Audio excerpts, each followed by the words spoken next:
Hey biscuits! Welcome back to the channel. So today we are doing, I looked down because there's a little monkey there. We are camping, which I know, you biscuits know every year I say I will not camp again with kids, but they so want to. So we drove up to basically by the Canadian border and we're at this beautiful lake here. I'm filming a little excerpt for something. Total chaos. We actually got here yesterday afternoon and it is now today morning. We did not film because wildness, biscuits, wild kid behavior. But I'm going to share with you some clips of our camping. I'm going to give you some of my tips for what has worked and what has absolutely failed at this camping trip. Really, they don't make drinks strong enough for camping with children. But come along and see this beautiful scenery. Oh, careful, Strudel. Don't steal people's trash. Put that down on the ground. Put it. Don't touch that.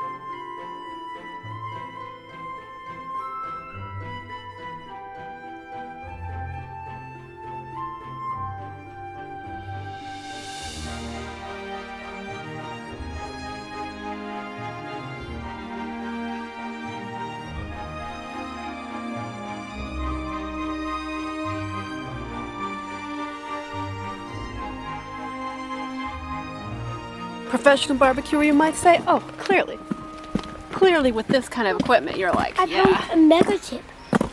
1 chip, 2 chips. Whoa, you found the mega chip. That's pretty cool. I ate part of it, how it was. So we're doing chicken and bacon sausages. We're doing grilled cheese paninis. So, oh, careful, it's hot. With some, careful, hot. With mushrooms. I'm just checking on how grilled it is. I can't say that this has gotten as hot as I want it to, but we're going with it. It is melting, it is cooking stuff. And I did manage to get a good char on this hot dog, so it's pretty good. We're having a big bag of potato chips, which, guys, we have to remember, roll this up or they're gonna get damp from the air and they'll get ruined in like half an hour. I cannot tell you how damp it is. Our neighbor campers left, so I think what we're going to do is we're going to steal their picnic table, because I went and I peeked at the reservations and there's not somebody booked until tomorrow. There's nobody booked for today. Oh, it's damp and yucky and gross at our campsite, and not gross but just cold and damp, and so we're going to steal the sunshine bench since nobody's coming until tomorrow. I'm trying to get warm because well, here you go, my love. Let's go take this to the sunshine. I'll carry it with you. I have to stay by the fire pit and keep an eye on everything, but normally do fire pits, which I find kind of hard to cook over. Well, fun to cook over, but it's really long. Like, it takes forever. I found one chip that looks like a crown. Oh yeah. And then you have to bring wood. But so I see thought the crown chip? I see the crown chip. That's really cool. It. So I thought that this trip we would try the charcoal barbecue. Got it on sale, brand new for 20 bucks. So I was like, yeah, what the great deal. I will report my finding of. Normally I cook over, you biscuits know I love to do fire pits, over a wood fire. What I'm going to think of the charcoal, I didn't do any lighter fluid. I just did a little fire starter that I'm letting burn off before I cook on it. I think I should have just done lighter fluid, if I'm being totally honest. This is the back of the car. We have a big cooler in here full of ice. I brought water, which I never buy pre-bottled water, but it was just easier on this trip because it was last minute. And if it really gets wet in the tent, we can always come and camp in the car, which we've had to do before. We can lay the dog beds in here, which quite possibly for future camping trips we may do as just an easy thing that we don't even have to pitch a tent. But this tent was super easy to pitch. Well, let me come check. Super easy to pitch. I like way more easy than the like family tents that I've bought, you know, at Walmart or REI. This isn't fully pitched. I still need to like pull out the sides, but it works. My worry is how much work it's going to be to put away, because this is supposed to have gotten sunny. It's super wet still, and that's going to make it extremely heavy and difficult to dry off for me. So I am gonna see how that works. I'm a little bit worried about getting it put away. So I think for future camping trips, what we might do is just literally camp in the car, almost like turn it into a van thing, because it's so much easier than pitching all this stuff and then just have like a pop-up shade thing outside for us to eat under if it's rainy. I think is what we're gonna do. Yeah. I still don't know why they have that. I like the bright light. Okay, biscuits, I'm about, ooh, you're really close, hold on. I'm about to try to wash my face with some Vaseline and diaper wipes because I have a bunch of waterproof sunblock on because we were at the lake all afternoon. Super sunny, lovely, lovely weather, and on our way walking back to the tent, it started pouring. Can you hear it? It is like we were picking berries, salmon berries, because Pear loves them, and it was raining a little bit. I was like, okay, we'll keep picking, and then it just started gushing. It is crazy raining right now. I don't know that we're going to be able to cook dinner, so I think we may just have leftover sausages from lunch that I cooked. We have some sweets that we brought and some homemade cobbler, and I think that may be what we end up eating. I actually brought a can of whipped cream in the cooler so we can put on top of the cobbler and the fresh berries. Whoa, Pear, you've eaten almost all of them. Can I have a couple? I love berries. What unexpected weather though, super stormy. Here's the inside of the tent. I'll show you some more. Oh, thank you. Oh, so good. Sitting on the dog beds with pillows right now. Have all our blankets in. It's a big space. You can probably see. Super covered with our stuff because we were dumping things out. But it's a really big space. We've got the pole in the middle. So it does take up space. But it's a great size for a family because you can just spread out and kind of have your own little sections of the tent, which is awesome. I like that. Oh, good job. Okay, it's raining a little bit less, but it's still really raining. Wow. We may have to eat in the tent without cooking because it is sopping, soaking wet. I don't know how. This finally had dried off over the afternoon, and now it's all wet again. We shall see how that goes. Oh, I gotta say, if you're gonna do a dark green tent, it really cuts out light. We have to have our little lanterns in here. It's so dark you can't even see it. It's still light out. It's super dark. Oh, thank you, darling. Let me put the camera away. Okay, I'm being ordered to go eat pie. Let's see how some Vaseline and diaper wipes work for getting waterproof stuff off. Sunblock. Who knows? We're back from camping. We made it. Did we survive? Okay, actually, we ended up having a fun time, but I gotta say there were a lot of challenges along the way. So things I learned while trying to go portable glamping is A, stationary glamping. It's totally worth it to just like pay for a glamping cabin or a glamping tent. Absolutely, because the setup and breakdown was our biggest stressor points, I feel like, really honestly. That's where we all got grumpy.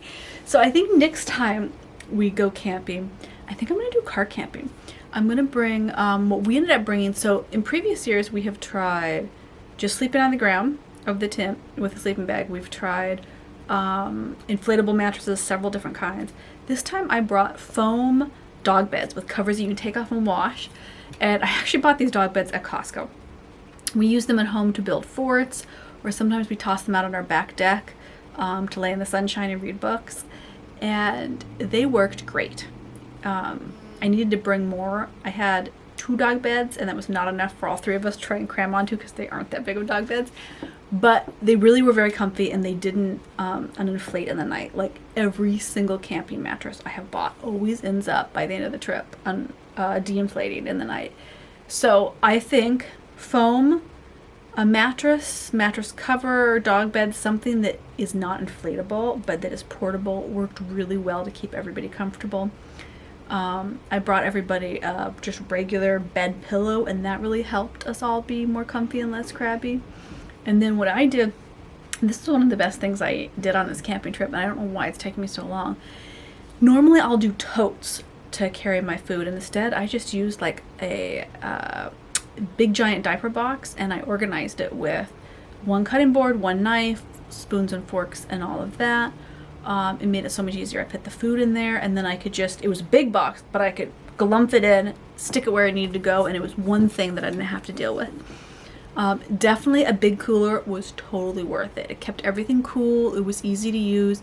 and it fit enough ice. So sometimes I've used like cooler bags or small coolers where by the time I get all the food in for the whole family, there's like no room for ice, and so nothing stays cold. And this time we did 3 giant bags of ice in the cooler with everything, and that kept it really nice and icy. I really appreciated that. It's totally worth it on splurging and getting a bigger cooler. And reasons in past years I haven't done that is I thought, oh no, how will I move it? And instead I just kept it in the car the whole time. I had one position in the car where it was. I never tried to move it once it was full. I filled it at first, put the ice on top, and then we headed out camping, and it was so much easier. So I definitely recommend getting a bigger cooler than you think you need, and then just leaving it stationary somewhere in the car. Yeah, I had to come back and forth to the car to get stuff, but there was no way I could like easily pick it in and out of the car, so this was a great solution. So a non-inflatable, some kind of foam bed for the whole family, or dog beds for everybody, whatever works. A stationary cooler that's big, that fits in your car, that gives you the luxuries of lots of tasties, and a really good thick box. You can just get a free box like at the grocery store that holds all of your supplies, so you can see all of your cooking and eating supplies, and just have it be one easy thing and not a bunch of like bags, which is what I've always done in the past. Been a total pain in the butt. Another thing that worked, the barbecue was great. What a difference bringing that little portable barbecue compared to trying to cook over a wood fire. It heated faster. It was more consistent heat. It was easier to let die down and finish up. Like I kind of put a couple of charcoal pieces in, and I kind of knew how long it was going to last for. So much easier. It made all of our food tasty, and it was a much more even cook. It was totally worth it. And then you literally just dump out the ash in the fire pit once it's cool, and snap the lid back on, stick it in one piece in your car. It was great. Remember to close the vent on the bottom of those, otherwise the ash will go everywhere in your car. But it worked so well. Did the Vaseline and dye props work to take off the lotion? This waterproof sunblock, it actually worked pretty darn well, considering. Next time I'm going to bring better bathing supplies. So this campground was supposed to have a hot and cold shower that you could use as a family, and they turned it off for the season. We would have had to drive to another campground. We found it at the end of the camping trip and use that shower facility, which was a very nice facility. I wish we would have known about that. But they did not have it, like the website said that they were going to. And so I didn't bring enough supplies to really wash us all up while we were camping. So we were kind of sticky by the end of it. Also, something I would have brought that I forgot is bring a container for foraging. Like if you're going to go pick blackberries or salmon berries that are on the wild. I had to use like a little random thing I had in the car. I should have absolutely brought, you can even bring a collapsible one that you can get for RVing, little basket bucket that you can get the berries in, rinse them off and eat them there, because we had so much fun picking berries around the campsite. We just walk around, we'll see a fresh berry. I mainly Perry them because she'll eat all berries all the time. But it went really well. I think next time I'm just going to do the car camping inside the car. I'm going to turn it into a little mini van life thing, because we want to go to some locations that are kind of notorious really rainy, and it was definitely a pain to try and dry off and put away the big giant canvas tent because it just kept raining on and off. It would not dry off even this time of year. If you're in a drier climate, it's probably a lot easier, but we're in a rainforest, so it's very damp. Absolutely fun. Take your kids camping if you want. I recommend, though, if I'm being completely honest, the glamping's a lot easier to do with kids. It costs probably like 4 to 8 times what camping does. I would say like a campsite costs about $30 a day these days. And I would say a glamping facility, you would be incredibly lucky to find it for $150 a night. Like, I think that's unusual. So like $150 to $250 for an actual glamping setup where you know, has the mattress, has the sheets, has the shower and everything. I kind of think it's worth it. I love doing little budget travel trips that are not too far away or that are super far away, but I love finding those. And camping is a really fun way to experience stuff with kids for a pretty inexpensive price. But it is super inconvenient. And I feel like we would have had more fun had we just gone and like booked a cabin there at the campsite. You could have booked a cabin. They were all booked up, that's why I didn't. This was like a little last minute thing. I think it would have been a lot easier though to just even maybe book a motel and then go out in nature. It's not as much fun like for the kids because kids love being dirty and in a tent and covered in mud and berries. But for me, and I feel like I snapped at them and was a grumpier mom than I wanted to be because of the stress of trying to get everything packed and ready to go.